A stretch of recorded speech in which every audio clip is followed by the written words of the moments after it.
Nongeye kuguha ikaze kuri Leo TV Entertainment. Ni umuyoboro wa YouTube abasobanutse kandi basobanukiwe.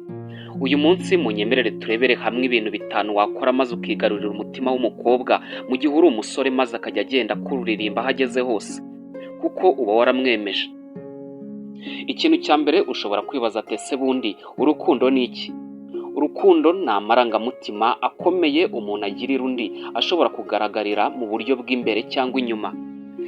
Urukundo nyarwo ntirugaragarira ku mafaranga cyangwa amagambo meza gusa. Rushingira ku mico, ku myitwarire no ku buryo umusore afatamo umukobwa. Uyu munsi rero munyemerere turamburire hamwe igitabo kitwereka ibintu bitanu wakora maze ukigarurira umutima w'umukobwa akajya agenda akuririmba ahageze hose kandi akwifuza muri rusange. Njye tugiye kubana muri iki kiganiro nitwa Leo Dukuze, waha ikaze.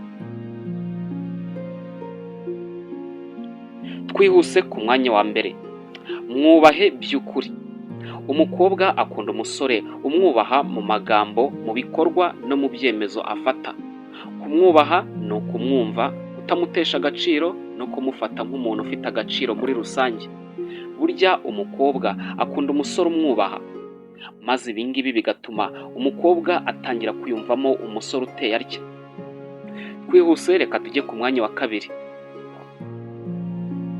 Ku mwanya wa kabiri, mwumve kurusha uko uvuga. Burya umukobwa akunda umusore umutega amatwi mu byo avuga, ntabwo akunda wa musore ushaka kuvuga menshi mu gihe bari kuganira.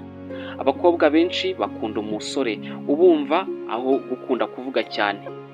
Iyo umusore yumva, abaza kandi akibuka ibyo umukobwa yavuze, umutima we uraruhuka, maze bino bigatuma umukobwa atangira kukwiyumvamo mu gihe uri umusore ufite iyi ngeso cyangwa uyu muco wo kumva umukobwa ibyo avuga.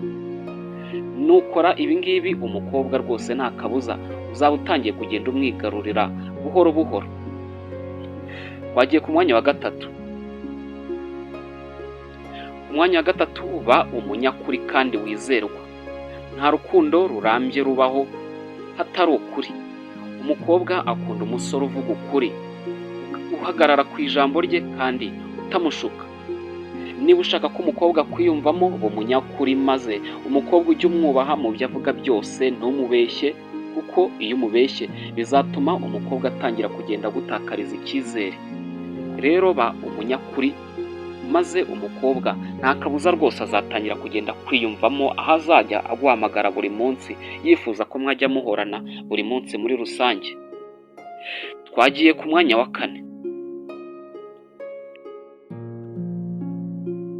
Ku mwanya wa kane, icyo tuwabonaho ni uko ugomba kwita ku nzozi ze kandi ukanazishyigikira. Ita ku nzozi ze kandi uzishyigikire. Burya umukobwa akunda umusore ushyigikira ku nzozi ze, cyangwa umusore wita ku nzozi z'umukobwa muri rusange. Iyo umusore ashyigikiye inzozi z'umukobwa, amwubakira icyizere. Kumubwira ko umushyigikiye mu byo akora ni intangiriro yo kumwegukana, maze ukegukana umutima we muri rusange. Hano nta kabuza umukobwa azatangira kugenda kwiyumvamo, kuko watangiye kumwereka ko umushyigikiye mu byo akora. Akenshi ujye ugerageza umubaze inzozi ze, ese ushaka kugera he, ese ni gute nagufasha. Ibi rwose nta kabuza bizatuma umukobwa kwifuza. Twagiye ku mwanya wa gatanu. Mbere yuko tujya ku mwanya wa gatanu, icyo nagushishikariza ni uko wabanza gukora kuri subscribe. Niba utarakora kuri subscribe, yikoreho maze ufungure n'inzogera kugira ngo tujye twibanira buri munsi. Ikindi kandi, niba wakunze ibyo dukora kandi ukaba wakunze kino kiganiro, kora kuri like. Twagiye ku mwanya wa gatanu.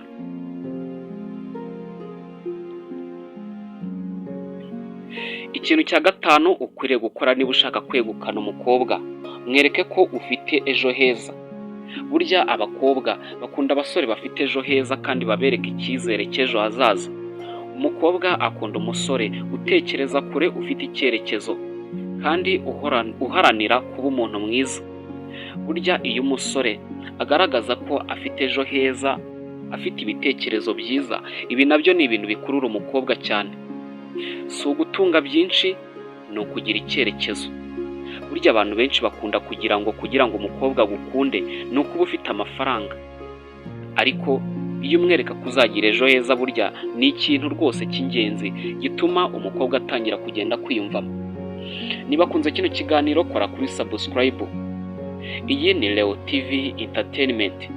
Icyo nakwifuriza nuko amafufu n'amafaranga byakomeza kugufubika. Thank you so much.